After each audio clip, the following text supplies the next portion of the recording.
ایسے عمل جو ان کی اپنی اولاد کی زندگی خطرے میں ڈالتے ہیں۔ حضرت علی رضی اللہ تعالی عنہ سے ایک عورت نے پوچھا کہ ایسے بھی میرے کوئی عمل ہو سکتے ہیں جو میری اپنی اولاد کے لیے خطرے کا باعث بن سکتے ہوں؟ تو حضرت علی رضی اللہ تعالی عنہ نے فرمایا کہ ماں باپ کے 3 ایسے عمل ہیں جو اولاد کوئی موت کے منہ تک لے جاتے ہیں۔ وہ 3 عمل کون سے ہیں؟ وہ 3 عمل یہ ہیں کہ جو ماں باپ بسم اللہ الرحمن الرحیم۔ محترم ناظرین، حضرت انس رضی اللہ تعالی عنہ فرماتے ہیں کہ ماں کے قدموں تلے جنت ہے، اور حضرت عائشہ صدیقہ رضی اللہ تعالی عنہما سے مروی ہے کہ 3 چیزوں کو دیکھنا عبادت ہے۔ نمبر 1 ماں باپ کے چہرے کو، نمبر 2 قرآن مجید کو، نمبر 3 سمندر کو۔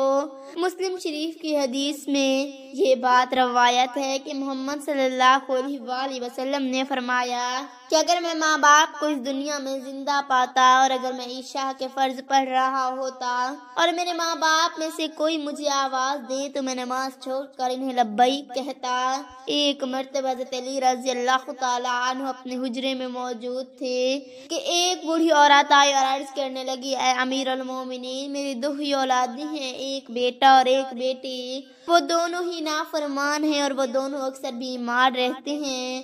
میری بیٹی کا رشتہ لینے کے لیے کوئی تیار نہیں اور بیٹے کو کوئی رشتہ دینے کے لیے تیار نہیں۔ میں ایسا کون سا عمل کروں جس سے ان کی زندگی میں برکت آئے، وہ ہمارے نفع میں دیں اور وہ میری نافرمانی بھی نہ کریں، اس سے صحتیاب ہو جائیں۔ میں ایسا کون سا کام کروں کیونکہ وہ دونوں نافرمان ہیں، میرا کہا نہیں مانتے، میرا بیٹا شراب اور دیگر گناہ بھی کرتا ہے، وہ دونوں دین اسلام سے مطابقت نہیں رکھتے۔ امیر المومنین، مجھے کوئی ایسا عمل بتائیں جس سے وہ دونوں راہ راست پر آ جائیں، دونوں کو رشتے بھی ہو جائیں اور وہ فرما بردار بھی بن جائیں اور دونوں صحت مند بھی ہو جائیں۔ حضرت علی رضی اللہ تعالی عنہ نے اس عورت سے فرمایا کہ ماں باپ کے 3 ایسے گناہ جن کی سزا اولاد کو بھی ملتی ہے، وہ 3 عمل ایسے ہیں جن سے اولاد کے تعلق جڑ جاتے ہیں۔ حضرت علی رضی اللہ تعالی عنہ نے فرمایا وہ 3 عمل یہ ہیں۔ نمبر 1، جس گھر میں والدین قرآن مجید کو سمجھنے کے باوجود اس کی تلاوت نہ کریں تو ایسے والدین کو اللہ کے عذاب کے مستحق ہی ہوتے ہیں، لیکن ان کے سزا ان کی اولاد کو بھی ملتی ہے۔ ایسے والدین کی اولاد نافرمان بھی حیا ہو جاتی ہے۔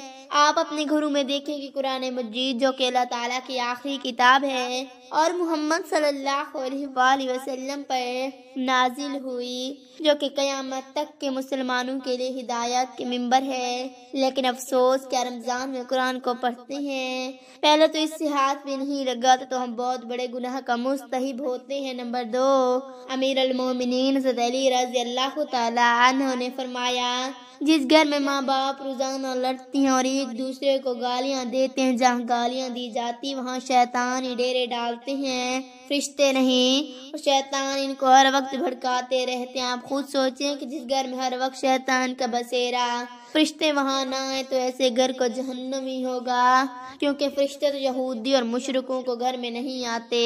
حضور اکرم نور مجسم صلی اللہ علیہ وآلہ وسلم کا فرمان اقدس ہے کہ ایک دوسرے کو گالیاں دینا اسلام میں حرام ہے۔ والدین کو دیکھ کر اولاد جوان ہوتی ہے، جیسا طرز عمل والدین کا ہوگا اولاد کا بھی ویسے ہوگا۔